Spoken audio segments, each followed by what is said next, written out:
Baik, di sini saya akan membuat contoh replikasi satu arah. Nah, jadi yang dibutuhkan itu virtual host. Jadi di sini saya menggunakan Windows 7 pada VirtualBox. Nah, untuk langkah yang pertama yang dilakukan yaitu kita mengset kedua IP dari host tersebut, disamakan ringnya agar bisa saling berkomunikasi. Nah, kita buka internet and change option, kemudian change adapter option. Nah, kita pilih virtual host only, kemudian properties. Nah, setelah itu pilih TCP v4. Nah, di sini sudah saya setting untuk IP-nya, untuk masternya yaitu 192.168.1.11, kemudian subnet max-nya juga 255.255.255.0, kemudian pilih OK, close. Nah, setelah itu kita set di Windows 7-nya di VirtualBox.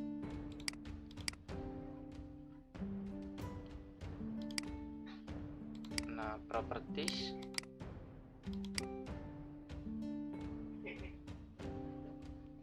Nah, pilih IPv4 juga. Nah, di sini saya sudah setting juga untuk IP-nya Windows 7-nya yaitu slave-nya itu 192.168.1.10 dengan subnet max 255.255.255.0. Nah, setelah kita setting, kita coba ping ke masternya, ke IP masternya. Sebelum mengeping, pastikan dulu kedua firewall dari masing-masing host dimatikan.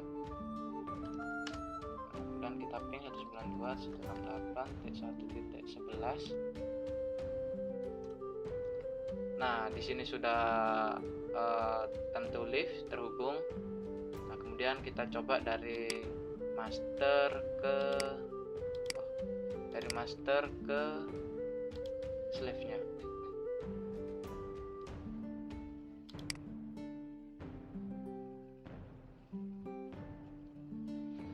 Ping 192.168.1.10. Nah, setelah ini juga terhubung, nah langkah selanjutnya kita akan mengatur konfigurasi pada my.dot ini.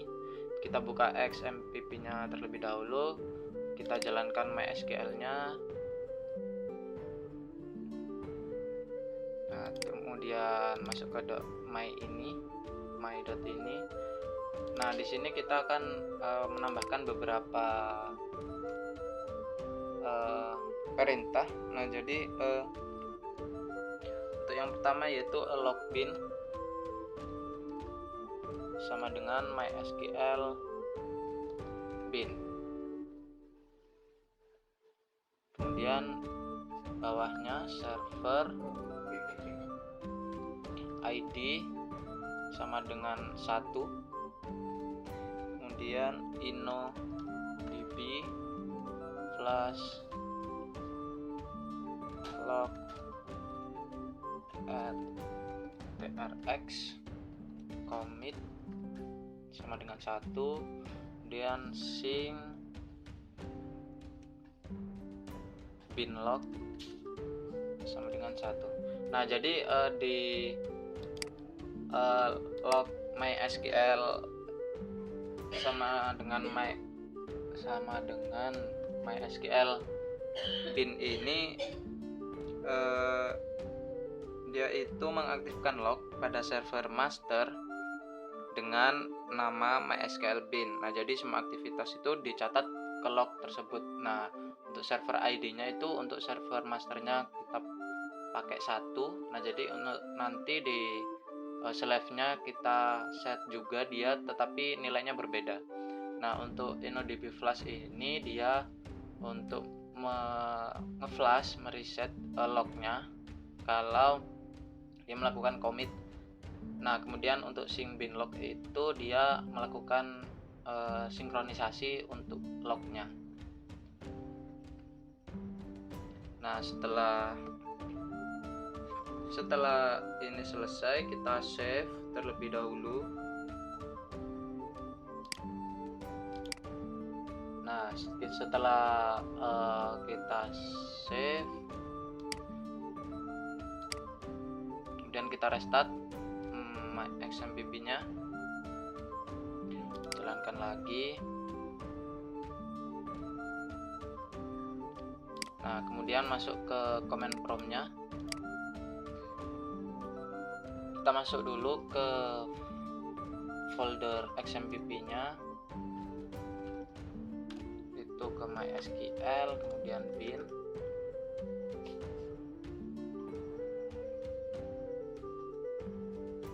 Kemudian masuk ke MySQL spasi root. Nah, kemudian yang kita lakukan di sini yaitu membuat user baru. Jadi kita menggunakan command create user, kemudian nama usernya kita pakai pengguna, jangan deh, kita pakai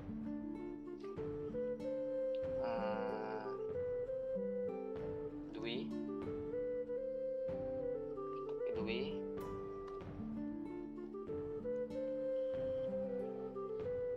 Kemudian add persen identified by, nah ini passwordnya Dwi juga.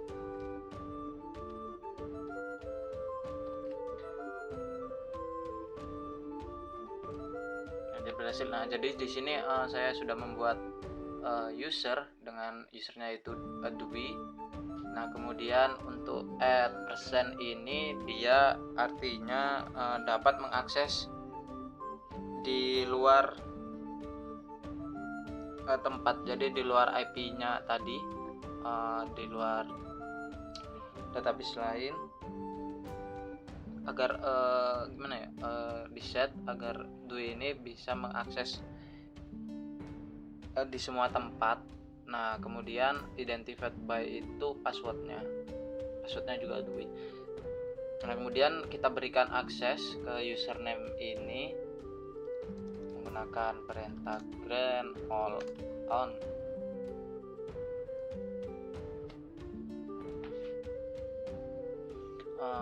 Bintang titik bintang to ini username tadi Dwi, kemudian add persen identified by Dwi juga, ini passwordnya. Nah, berhasil. Nah, jadi di sini dia itu memberikan akses kepada user Dwi ini agar dapat bisa mengakses database dan tabel. Nah, jadi untuk bintang yang pertama itu database, kemudian bintang yang kedua itu tabel. Nah, setelah itu kita coba masukkan komen lagi, plus table with read log. Nah, kemudian kita coba tampilkan status masternya, show master status. Nah, jadi di sini status masternya sudah ada. Jadi untuk file dan position ini nanti digunakan untuk konfigurasi pada slave-nya. Kemudian terakhir unlock.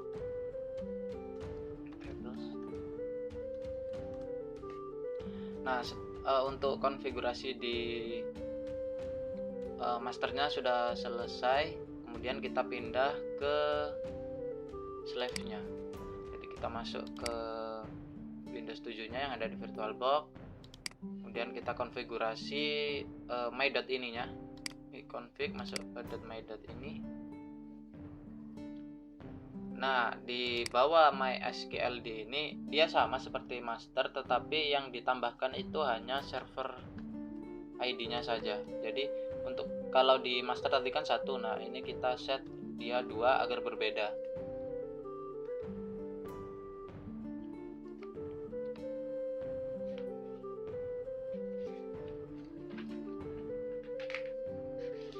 Nah, jadi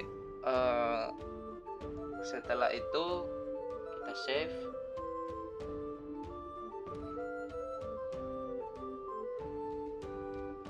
Kita save dulu. Nah, setelah itu kita jalankan. Nah, kemudian kita masuk ke cmd command prompt-nya. Nah, jadi kita masuk dulu ke XMPP-nya.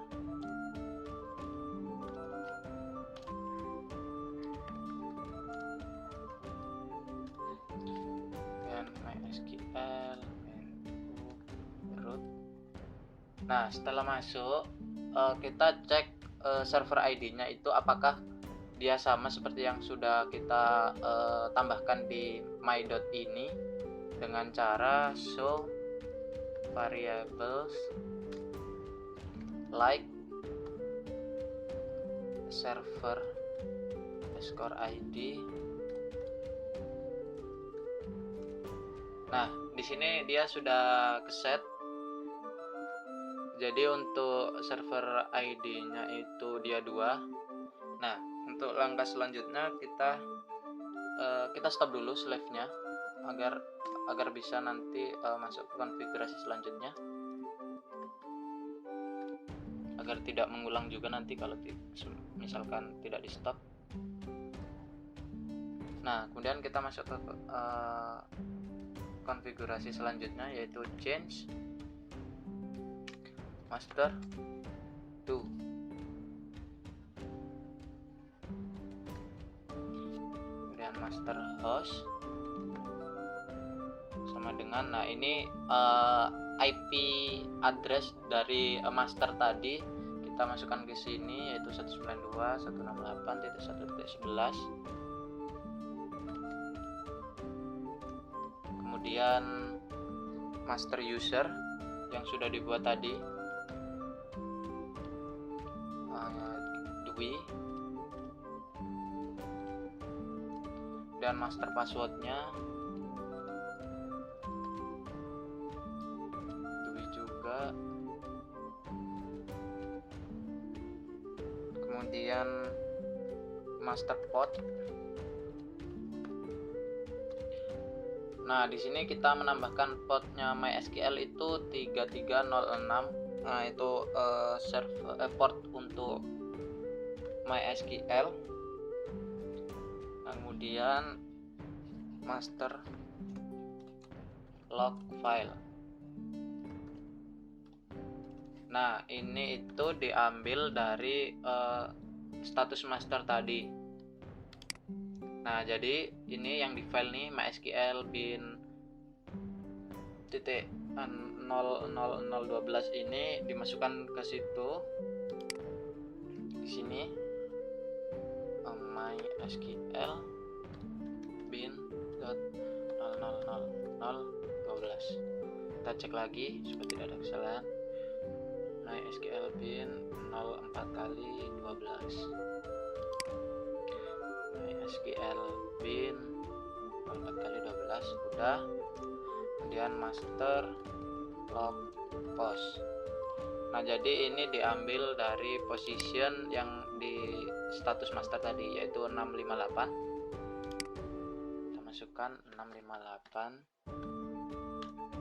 Kemudian master connect retry 10.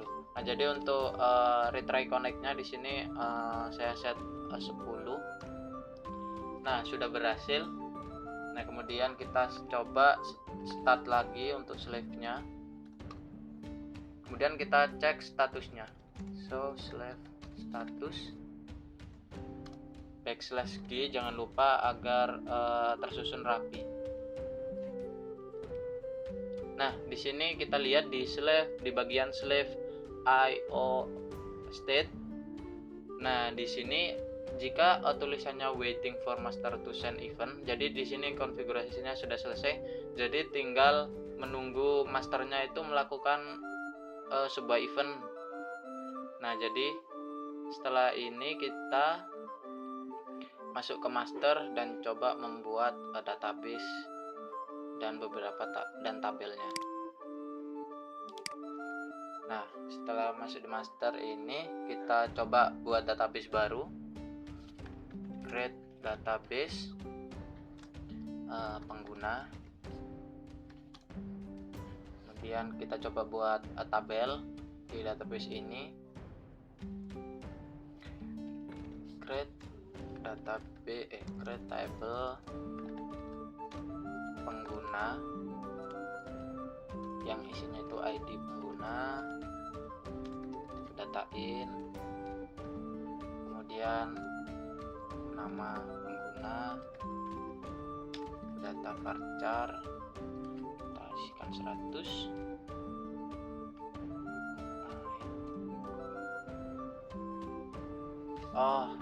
Kita setelah buat database kita use dulu databasenya, use pengguna. Nah, setelah masuk data pengguna baru kita buat tabel. Database pengguna kita buat tabel.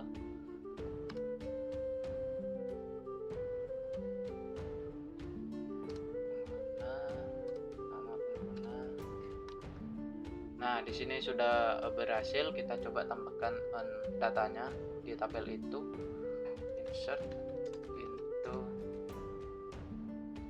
pengguna,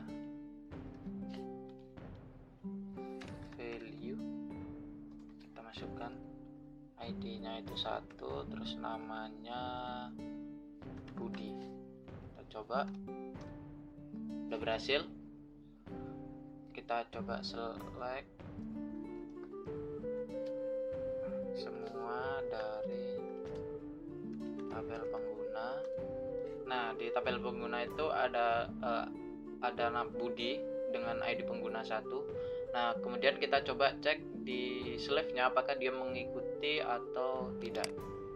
Masuk ke Windows yang ada di VirtualBox. Nah, kemudian di sini kita lihat database apa aja yang ada. Show database. Nah, di sini database pengguna tadi yang sudah dibuat di master itu sudah ada. Nah, kita coba lihat isinya apakah sesuai dengan yang sudah dibuat di master tadi. Kita use dulu pengguna, kemudian select all from pengguna. Nah, di sini sudah sesuai dengan masternya tadi, yaitu Budi dengan ID penggunanya 1. Nah, selanjutnya kita coba masukkan data ke tabel ini dari slave ke master, apakah dia mengikuti atau tidak. Dan insert into pengguna, value 2, kemudian Aldo. Coba. Nah, di sini udah berhasil. Kita coba select all from pengguna. Nah, di sini udah terlihat bahwa Aldo sudah bisa ditambahkan ke tabel ini. Kita sekarang coba lihat di master apakah mengikuti atau tidak. Kemudian select all from pengguna. Nah, untuk di master dia tidak mengikuti karena ini merupakan replikasi satu arah dari master ke slave. Jadi apapun yang diinputkan ke master dia akan diikuti di slave-nya, sedangkan yang diinputkan di slave itu tidak akan ikut berpengaruh ke masternya. Baik, sekian, mungkin itu saja. Selamat mencoba.